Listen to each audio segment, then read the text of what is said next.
Yes, I am so glad that you've made it this far. This lesson is going to be discussing overactive pelvic floor muscles and looking at it on the self-check tracker. So I'm going to share my screen, and this document is available for download in Kajabi. I did this tracker just a little bit different. Just for ease and to give you kind of a bigger overview. So basically, characteristics of overactive pelvic floor muscles, I made a row here, and then we're going to go over that. And these characteristics can apply to any of these rows down here, any of these motions, any of these structures. So just kind of apply that. So basically, overactive pelvic floor muscles are more likely to have pain with light pressure. So I'd also like to give a disclaimer here. By no means is this a one-size-fits-all. So this is an introduction to what some of the characteristics might be with overactive pelvic floor muscles, but it doesn't have to fit every one of these categories to be overactive pelvic floor muscles, okay? So overactive, there would likely be pain with light pressure, pain with deep pressure, and looking at each of these things. So you're applying, would all overactive pelvic floor muscles have pain with light pressure with hip flexion? No, they're not. So, you know, and then even going down here into the pelvic floor muscles, will all of the pelvic floor muscles have pain with light pressure if they're overactive?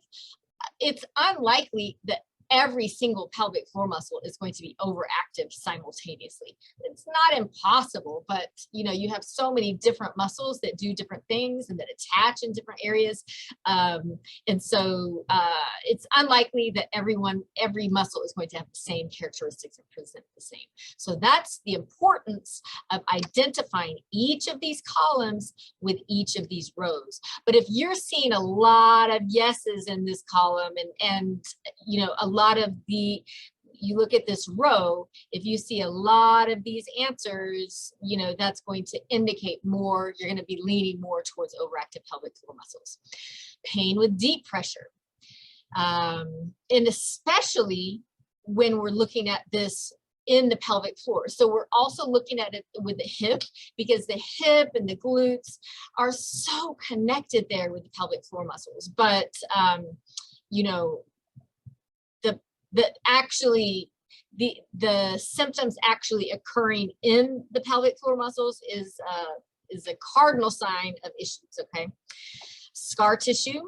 So more pelvic floor muscles, overactive pelvic floor muscles.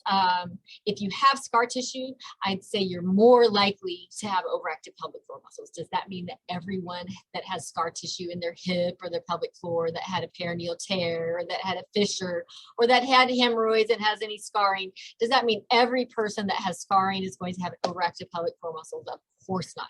It's individual, but leaning more towards that scar tissue creates restrictions in the soft tissue, and it can create restrictions underneath and limited movement and overactive pelvic floor muscles underneath. Sensation, more likely to be hypersensitive, so very tender to the touch, maybe even not being able to tolerate touch. Referred symptoms, this is where you're touching that area and you feel pain in another area. So I would really say that varies. It's more likely to be present with overactive pelvic floor muscles versus underactive, but not everyone that has overactive has referred symptoms. And certainly not in every row in every category here. Muscle tension, this is a key one. So remember that muscle tension is when you press on that muscle, what does that muscle feel like? Is it kind of flabby and just kind of soft, or is it kind of ropey and hard, or is there a good amount of tension where you feel tension but you can press into it? So that's what we're looking at there. Muscle volume, that's where you have very thin muscles that don't have very good bulk, or you have very thick muscles that have good bulk.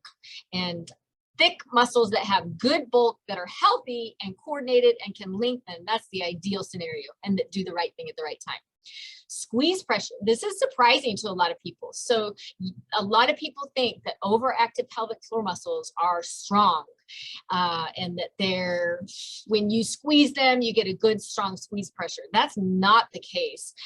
Frequently, remember when those muscle fibers kind of slide together, they're not doing either well. They're not lengthening well, and they're not contracting well to do their job. So not good squeeze pressure, not good lift strength, not good endurance, not good repetitions with the endurance. Many people with the quick squeezes that have overactive pelvic floor muscles, the first few may feel like distinct contractions, and then they kind of all start to run together. Like they can't feel themselves squeezing, they can't feel releasing. And that's, that can also happen with underactive pelvic floor muscles where they don't have that sensation, but I see that more often with overactive pelvic floor muscles. And then of course, a poor ability to let go and relax. So that gives you, we went over our chart. This is an introduction. If you want to have an in-depth evaluation of your pelvic floor muscles, see an advanced trained pelvic floor physical therapist. And I'd love to hear, did you use this table? Do you have questions about it? Drop in the comments. And I really look forward to you connecting with your own body. Whether or not you see a pelvic PT, it's important to connect. Now let's move on to what underactive pelvic floor muscle characteristics might be.